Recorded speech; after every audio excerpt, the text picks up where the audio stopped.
নির্বাচন কমিশন তাদের থেকে বড় দ্বিচারিতা আর কিছু নেই। এই নির্বাচন কমিশন 2021 সালে 24 সালে লোকসভা নির্বাচন ভারতবর্ষের নির্বাচন কমিশন করেছিল। আজকে যদি সেই ভোটে কোনো ব্যক্তি ভোট দিয়ে থাকেন তার ভ্যালিড ভোটার কার্ড দিয়ে, তাকে 26 সালে কি কারণে ভোট দিতে দেওয়া হবে না, নির্বাচন কমিশনার নিজে এসে জবাব দিতে হবে। ভুয়ো ভোটার, ভুতুরে ভোটার, মৃত ভোটার এগুলো যে বাদ গেছে, এগুলো নিঃসন্দেহে তৃণমূলের চিন্তা বাড়াবে, কারণ এই ভোটারগুলোই ছিল তৃণমূলের রিগিং এর মূল অস্ত্র।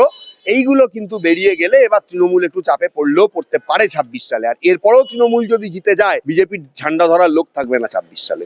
এসআইআর এর খসড়া তালিকা প্রকাশ পেয়েছে, সেই তালিকা নিয়ে কি বলবেন? অভিযোগ উঠছে বিভিন্ন জায়গায় যে অনেক জীবিত মানুষও তালিকায় নেই, তাদেরকে মৃত হিসাবে দেখানো হচ্ছে। আপনি কিভাবে দেখছেন? হ্যাঁ, আমি তো বললাম তো, এই তো মেমারি থেকে আমার কাছে তো কয়েকজন লোক এসেছিল, আপনারাই খবর করেছিলেন। বহু বছর ধরে তারা জীবিত, তাদের কোনো ভোটার কার্ড নেই, তাদেরকে মৃত হিসাবে অলরেডি ট্রিট করে দেওয়া হয়েছিল 2025 সালে 1/1/2025 যে তালিকা প্রকাশ করা হয়েছিল, সংশোধনী তালিকা। পরবর্তীকালে তাদেরকে বলানোর পর এই রিসেন্টলি 2 দিন আগে তারা ভোটার কার্ড পেয়েছেন। এবং আমি জানি না তার নামটা তালিকায় বেরিয়েছে কিনা, তাহলে তার সঙ্গে যোগাযোগ করতে হবে। আশা করি এরকম বহু জায়গাতেই হয়েছে। তাহলে এতবার ধরে তারা কমপ্লেন করার পর, আগস্ট মাসে কমপ্লেন করেছেন, সেপ্টেম্বর মাসে কমপ্লেন করেছেন, নভেম্বর মাসে কমপ্লেন করেছেন, এতবার কমপ্লেন করার পর এবং বিগত 5 বছরেও তিনি অন্তত 10-12 বার কমপ্লেন করেছেন, তারপরে আজকে তার নাম উঠছে। যে মানুষগুলো কমপ্লেন করতে পারেননি, এরকম বহু ঘটনাই হয়েছে। নির্বাচন কমিশন অত্যন্ত সময় কম দিয়েছে বিএলওদের, যার জন্য এরকম ঘটনা হয়েছে। তবে দেখুন, সবকিছু তো আর ফেয়ার হয় না, সবকিছু মানে একদম পুঙ্খানুপুঙ্খ হয় না। তবে ভুয়ো ভোটার, ভুতুরে ভোটার, মৃত ভোটার এগুলো যে বাদ গেছে, এগুলো নিঃসন্দেহে তৃণমূলের চিন্তা বাড়াবে, কারণ এই ভোটারগুলোই ছিল তৃণমূলের রিগিং এর মূল অস্ত্র। এইগুলো কিন্তু বেরিয়ে গেলে এবার তৃণমূল একটু চাপে পড়লেও পড়তে পারে 26 সালে। আর এরপরেও তৃণমূল যদি জিতে যায়, বিজেপির ঝান্ডা ধরার লোক থাকবে না 26 সালে। দাদা, এই যে নিখোঁজ এবং অনুপস্থিত হিসেবে দেখানো হচ্ছে 12 লাখ এবং প্রায় 19 লাখের বেশি মানুষকে, এদের নিয়ে কি বলবেন? যে না, এদের এদের মধ্যে কিছু লোক ঢুকবে। নিখোঁজ যারা, তাদের নাম প্রকাশ হবে। তাদের যদি এখন পাবলিকেশন হয়, পেপার পাবলিকেশন থেকে শুরু করে অন্যান্য পাবলিকেশন, হ্যাঁ, বা হচ্ছে যে তাদের আত্মীয় স্বজনদের মাধ্যমে তাদের যদি খোঁজাখুঁজি শুরু হয়, যা স্পেসিফাইড টাইম আছে এখন ফেব্রুয়ারি মাস অব্দি, তারা যদি কোনোভাবে আসেন, তারা তথ্য দিতে পারলে তারা ঢুকতে পারেন। অনুপস্থিত যারা, অনেকেই বাইরে আছেন, ভিন দেশে আছেন, ভিন রাজ্যে আছেন, তারা যদি উপস্থিত হয়ে যান, বা তাদের ক্ষেত্রে আরো একটা অপশন আছে, যদি তারা অনলাইনে অ্যাপ্লিকেশন করেন, সেক্ষেত্রেও সেটা অ্যাকসেপ্টেড হবে। সুতরাং এইগুলো সংখ্যাটা কম বেশি হবে। কিন্তু আমার যেটা মনে হচ্ছে, পশ্চিমবঙ্গে 58 লাখ ভোটারের নাম বাদ গেছে। তো এই সংখ্যাটা 1 কোটির বেশি হওয়া উচিত ছিল। এখানে বিজেপির একটা ফল্ট, বিজেপির বিএলএদের সঙ্গে যায়নি। দেখুন, আপনার ওই কোথায় আপনাকে একটা মালা পরে ঘোরালো কি জুতোর মালা পরালো বলে আপনি সারা রাজ্যে মোটামুটি আপনি ডিফারেন্ট থেকে গেলেন, আমরা সবকিছু দেখে নেব, এটা আমি ঠিক মানতে পারি না। এবং একটা বড় পর্যায়ে 15-20 দিন যে তৃণমূলের পার্টি অফিসগুলোতে বিএলওরা গিয়ে বসে ফর্ম নেওয়া এবং ফর্ম জমা দেওয়ার কাজগুলো যে করেছেন, সেখানে যে কোনো ম্যানিপুলেশন হয়নি, এবং সেই ম্যানিপুলেশন আলটিমেটলি নির্বাচন কমিশন ধরতে পেরেছে কি পারেনি, আই এম ইন ডাউট। একটা প্রশ্ন তোলা হচ্ছে সামাজিক মাধ্যমে, সেই নিয়ে লেখালেখিও চলছে যে কোটি কোটি রোহিঙ্গা বলা হচ্ছিল। এই যে এসআইআর হয়ে গেল, খসড়া তালিকা বেরিয়ে গেল, সেখানে আলাদা একটা ক্যাটাগরি তো রাখা যেত, যে কত লাখ রোহিঙ্গা বাদ গেছে, কত লাখ বাংলাদেশি মুসলিম বাদ গেছে। অবশ্যই রাখা যেত। না, সেটা রাখার কোনো প্রভিশন ছিল না। অ্যাকচুয়ালি এগুলো রাজনৈতিক কথা, এগুলোর মধ্যে কোনো ব্যাপার নেই। বাংলাদেশি বাদ দেওয়ার কথাটা বিজেপির মাথায় আসতে পারে, বা অন্যান্য দলের মাথায় আসতে পারে, ঠিক আছে। কিন্তু যখন আপনি একটা কনস্টিটিউশনাল প্রভিশন অনুযায়ী কাজ করছেন, তখন এই বাংলাদেশি বা রোহিঙ্গা এই সমস্ত শব্দ ইউজ সেখানে করা যায় না। কারণ এসআইআর এর আগেও হয়েছে, 2002 সালে হয়েছে।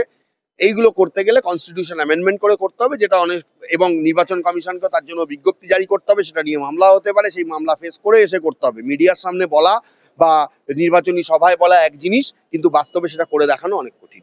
আপনি আইনজীবী হিসেবে তাদেরকে কি পরামর্শ দেবেন যাদের নাম বাদ গেছে, অথচ তারা মনে করছেন যে তাদের নাম থাকা উচিত? অনেকে অনলাইনে আবেদন করেছিলেন, তারপরেও তাদের নাম নেই, এই অভিযোগ তোলা হচ্ছে। তাদেরকে আইনজীবী হিসেবে কি পরামর্শ দেবেন? তাদেরকে আইনজীবী হিসাবে আমি একটাই পরামর্শ দেব, যাদের নাম বাদ গেছে তারা অবশ্যই নির্বাচন কমিশনের কাছে আপনারা লিখিতভাবে চিঠি পাঠান, বা আপনারা কোনো আইনজীবীর সঙ্গে যোগাযোগ করে চিঠি পাঠান, এবং হচ্ছে যে তাদেরকে একটা সময় দিন কেন বাদ গেছে সমস্ত ডকুমেন্ট সহ। যদি তারা না ডাকে, আমি বলবো আপনারা অবশ্যই মানে ক্যালকাটা হাইকোর্টে মামলা করুন আপনাদের মানে চেনা জানা আইনজীবীদের মাধ্যমে।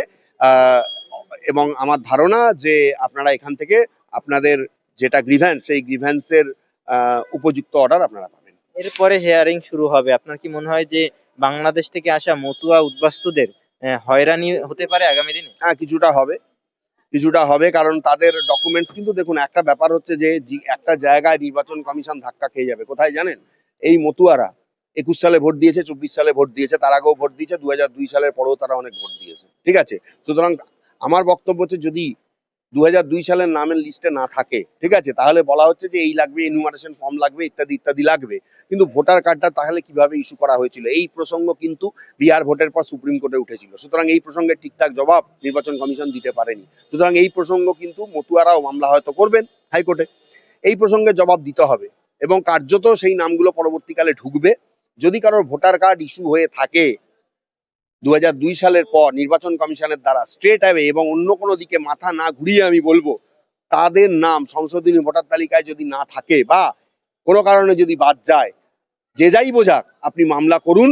আমার মনে হয় নির্বাচন কমিশন আপনার নাম নতুন ভোটার তালিকায় সংশোধন করবে। মানে মতুয়াদের জন্য আপনার পরামর্শ হচ্ছে আইন এবং আন্দোলন, হ্যাঁ, এবং মানে দুটোই জারি রাস্তায়ও রাখতে থাকতে হবে হ্যাঁ, এবং আইনের মাধ্যমে। আন্দোলনটা আমি অতটা বলবো না, আন্দোলন এগুলো তাদের অস্তিত্ব রক্ষার লড়াই, কিন্তু আইনের মাধ্যমেই সমস্ত কিছু সমাধান করা সম্ভব, এবং আইনে তার প্রভিশন রয়েছে। সুতরাং আমি আইনজীবী হিসাবে বলবো, আইনের দ্বারস্থ হন এবং খুব তাড়াতাড়ি হন। কবে ভোট বলা তো যায় না, তারপরে এই মামলা হয়তো হলো না, আর হেয়ারিং হলো না, সময় পাওয়া গেল না, হন, এবং হলে আমার ধারণা যে আপনারা অবশ্যই জয়লাভ করবেন।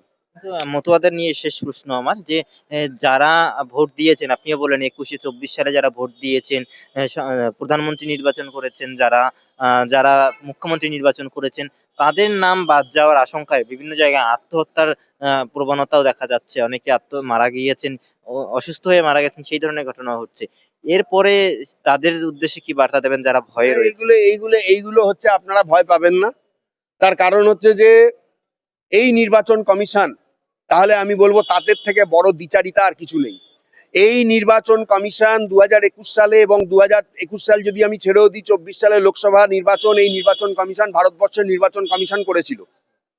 আজকে যদি সেই ভোটে কোনো ব্যক্তি ভোট দিয়ে থাকেন তার ভ্যালিড ভোটার কার্ড দিয়ে, তাকে 26 সালে কি কারণে ভোট দিতে দেওয়া হবে না, নির্বাচন কমিশনার নিজে এসে জবাব দিতে হবে। পার্সোনাল অ্যাপিয়ারেন্স নির্বাচন কমিশনারের চেয়ে আপনার মামলা করার অধিকার রয়েছে, এবং আমি মনে করি সেই মামলা যদি আপনারা করেন, আপনারা সেই মামলায় জয়লাভ করবেন, এবং আলটিমেটলি আপনারা ভোটও দিতে পারবেন।